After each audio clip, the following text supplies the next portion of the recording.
नमस्कार, जय हिंद। लोकसभा चुनाव के 2 चरण शेष बचे हुए हैं। 25 और 1 जून को जो होने वाली चुनाव है उसमें जितने भी अधिकारीगण या जितने मतदान कर्मी की नियुक्ति की गई है उनके लिए विशेष महत्वपूर्ण है कि किस तरह से हम अपने कार्यों का संपादन सही तरीके से कर पाए। जैसे कि P= पोल का डे हो गया, जो मतदान का दिन हो गया वो पोल डे कहलाया।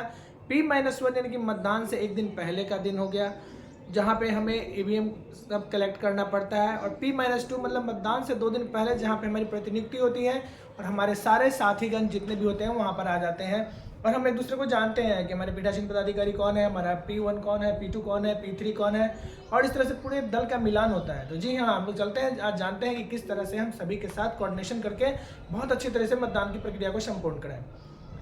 जैसा कि P-2 यानी कि पोलिंग से 2 दिन पहले जो प्रक्रिया होती है उसमें हमारे सारे दल के लोग एक जगह पे मिलते हैं और वो हमारा होता है ब्लॉक।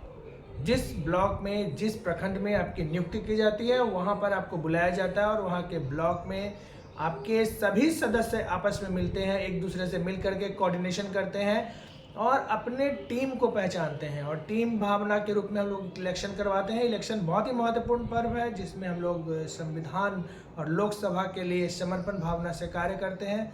और एक यह पर्व के रूप में सुबह 6 बजे से लेकर के ही कार्य जो होती है, इसकी मतदान की जो प्रक्रिया आरंभ होती है 4 बजे शुरू से ही पोल के दिन आरंभ हो जाती है। लोगों में बहुत ज़्यादा उत्साह भी होता है और यह प्रक्रिया बहुत ज़्यादा प्रेशराइज भी करता है। इस तरह से इससे बचने के लिए हमें क्या करनी चाहिए, जैसे पोल के दिन हम किस तरह से काम करें, इन सभी चीज़ों को जानें।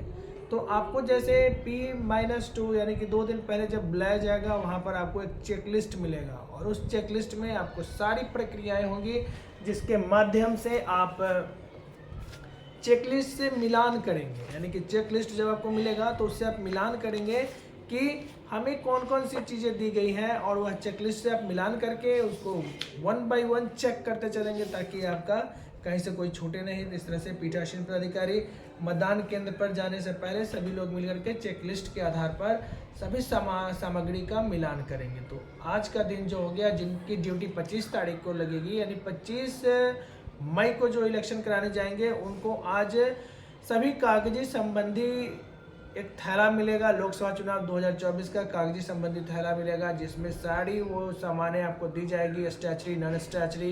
इस तरह से 6 पैकेट आपको उसमें पूरा मिल जाएगा। पैकेट में क्या क्या है इसके बारे में भी आपको बताया जा चुका है पिछले वीडियो से। आप उसको देख करके आप उसका सभी गाइडलाइंस को आप समझ सकते हैं कि हमें किस तरह से फॉर्म को भरना है और सारी चीज़ों को अपडेट करना है, डे बाय डे करते हुए चलना है। तो आज का जो दिन है 25 तारीख के जो मतदान कर्मी है उनको आज का दिन विशेष है, क्योंकि आपका जो आज का दिन है इस दिन आप सभी फॉर्म को एक साथ देख लें। माइन्यूटली आपका जो टेबल बना हुआ है उस टेबल पे आप बैठेंगे, आपको अनाउंसमेंट के द्वारा सारे चीज़ों को उपलब्ध कराया जाएगा। जैसे वोटिंग कंपार्टमेंट हो गए, एक आपको बाल्टी छोटा सा डब्बा मिलेगा, इसके साथ ही आपको एक पूरे पैकेट में जितनी भी आवश्यक सामग्री है वो सारी की सारी दी जाएंगी। चाहे वो मेटल सील हो गया या फिर इस तरह से आपका जो भी क्लिप हो गया, पिन हो गया, मोम हो गया, चपड़ा हो गया, ये सारी चीज़ों को आप 1 बाय 1 इसको मिला करके आप इंश्योर हो लेंगे कि आप चेकलिस्ट के आधार पर,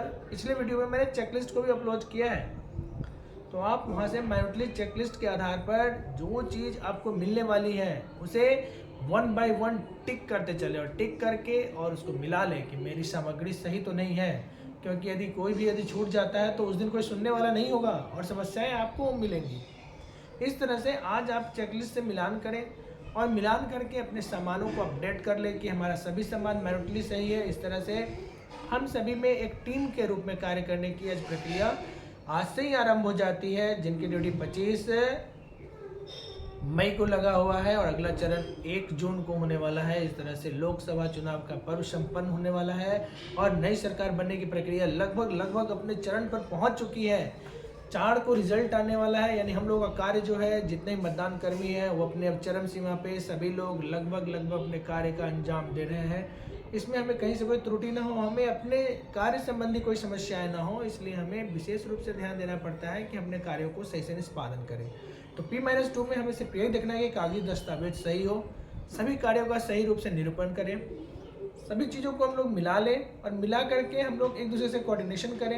अब हम लोग आते हैं P-1 यानी कि पोलिंग के दिन से एक दिन पहले का दिन, यानी कि 24 तारीख का दिन, 24 तारीख के दिन में जिनकी ड्यूटी लगी हुई है 25 तारीख को, तो 24 तारीख के दिन में उनको P1 के साथ आना पड़ेगा। पीठासीन पदाधिकारी और P1 पुनः उसी केंद्र पे जाएंगे जिस केंद्र से उन्होंने आज के डेट में सभी चीज़ों को, कागजी दस्तावेजों को जो आज कलेक्ट किए करेंगे और आज जो किए होंगे, उन्हें ही 24 तारीख को पुनः पीठासीन पदाधिकारी और P1 को जाना पड़ेगा। वहाँ पर आपको एक विशेष रूप से नई चीज़ों को देखना पड़ेगा।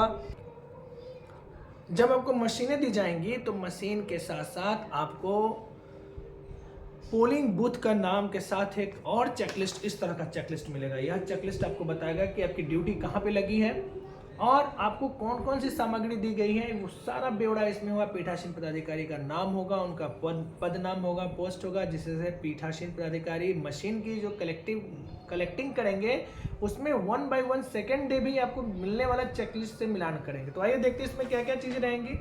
जैसे पहला आपका हो गया सीरियल नंबर रहेगा, जहाँ आपका मतदान केंद्र का जो आपको अलॉट किया गया है उसका पूरा डिटेल में नाम लिखा होगा। जैसे मान लिया जाए आपका वैशाली में ड्यूटी लग रहा है, या फिर पटना साहिब या पटना वाले में ड्यूटी लग रहा है कहीं भी, या फिर जो बचे हुए चरण में आपका जहाँ भी ड्यूटी लग रहा है उसमें आप इस चेक लिस्ट के आधार पर D-2 से मिलान करने के बाद D-1 मतलब पोलिंग डे से एक दिन पहले का दिन जो है, उस दिन आप ये चेकलिस्ट के आधार पर ही मिलान करें। इसमें कहीं कहीं कुछ कमियां आ जाती हैं या फिर नहीं हो पाती हैं तो उसे बिंदुवार हम चेक कर ले चेकलिस्ट से। जैसे आपका पहला हो गया मतदान केंद्र का नाम, दूसरा हो गया बैलेट यूनिट आईडी। आपको जो बैलेट यूनिट जो मिलेगा उसकी आईडी यहाँ पर दी जाएगी और बैलेट यूनिट आईडी के साथ ही यहाँ पर CU कंट्रोल यूनिट का आईडी भी होगा और वीवीपैट की आईडी मिलेगी। इस तरह से आपको बैलेट आईडी को मिला लीजिए। जो आपको मशीन दी जाएगी बैलेट यूनिट की आईडी, उसको आप मिला लें 1 by 1 आप सीक्वेंस में। जो आपके इस चेकलिस्ट में आईडी मिला है इससे आप उसको मिला लेंगे अपने बैलेट आईडी को, यानी कि मशीन के आईडी से भी इसको मिलाकर इंश्योर करेंगे जो हमें मिलने वाला है वो कंफर्म है कि नहीं। दूसरा है कंट्रोल यूनिट आईडी, यानी कंट्रोल यूनिट पे जो आईडी लिखा हुआ है, जैसे EBUEH करके बैलेट आईडी हो जाएगा, ECUEG इस तरह से कंट्रोल यूनिट का आईडी होगा, इसको हम मिला लेंगे। और तीसरा हो गया VVPAT, voter verification paper audit trial, यानी कि वीवीपैट की भी आईडी को मिला लेंगे। बहुत ही अति महत्वपूर्ण और विशिष्ट है जिसे हम लोग मिलाएंगे। सभी P1 और पीठासीन पदाधिकारी, दो लोगों को वहाँ पे प्रतिनिधित्व किया जाता है अपने मशीन को कलेक्ट करने के लिए। यानी मशीन लेंगे तो वहाँ पे हमें इन चीज़ों को ध्यान देना है। इसके साथ ही आपको टेंडर बैलेट पेपर मिलेगा। टेंडर बैलेट पेपर की संख्या आपको 20 पर्ची में टेंडर बैलेट पेपर दिया जाएगा और उसके हर एक सीरियल को आप बखूबी मिला ले 1 by 1 करके टेंडर बैलेट पैकेट को भी मिला ले। जैसे फ्रॉम सीरियल नंबर 501 से लेकर के 520 तक आपको टेंडर बैलेट की 20 आपको दी जाएगी। जी हाँ, 20 टेंडर बैलेट पेपर आपको दी जाएगी, इसको भी मिला ले। इसके बाद अगला चरण है ग्रीन पेपर सील, जिससे आप कंट्रोल यूनिट को सील करेंगे, जिससे आप कंट्रोल यूनिट में उसके CRC वाले में लगाएंगे और उसको सील करने से पहले आपको ग्रीन पेपर सील मिलेगी। उस ग्रीन पेपर सील की भी सारे सीक्वेंस को आप चेक करेंगे। इसकी संख्या 3 होगी, यानी कि 3 के क्रम में आपको ग्रीन पेपर सील दिया जाएगा। उसका सीरियल नंबर भी आप देख लें और निकाल के बखूबी आप बैठ के मिला लें। यह आपका बहुत ही बड़ा एक महत्वपूर्ण कार्य है जिसमें आप इसका सीरियल नंबर मिला ले। उसके बाद आपको मिलेगा स्पेशल टैग। स्पेशल टैग जो होगा इसकी संख्या भी 3 होगी।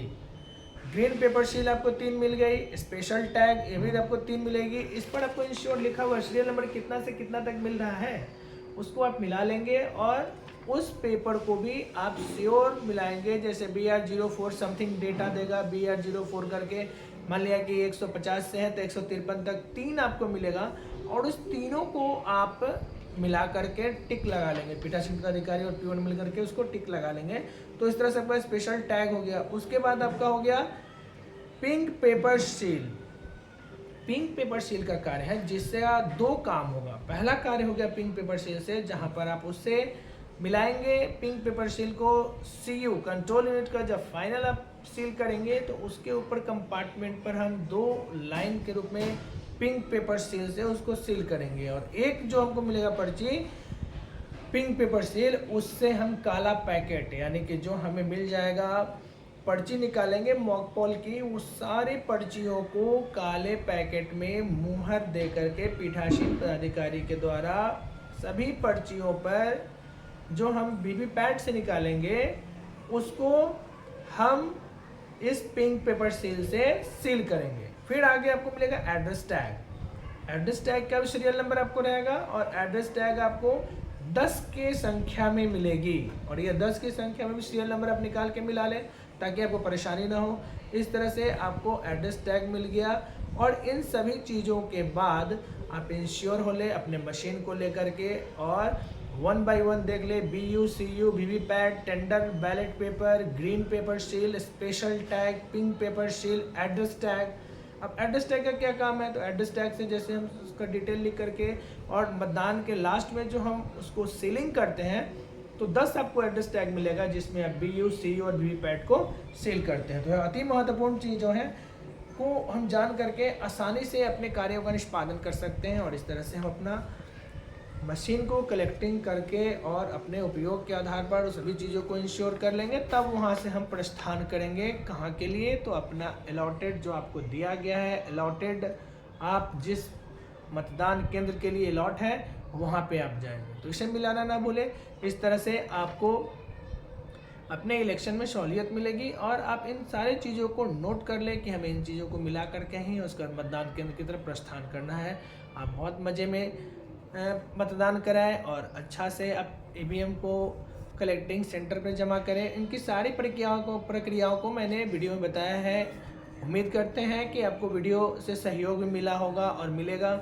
और इस तरह से यदि आपको वीडियो अच्छा लग रहा है तो लाइक, सब्सक्राइब और शेयर करना ना भूलें। आपका दिन शुभ हो। इन्हीं सभी शुभकामनाओं के साथ जय हिंद। मैं गुंजन सर आप लोगों के सामने अगले वीडियो में फिर लेकर आऊँगा नई बातों को। तब तक के लिए हमें दीजिए इजाज़त। जय हिंद।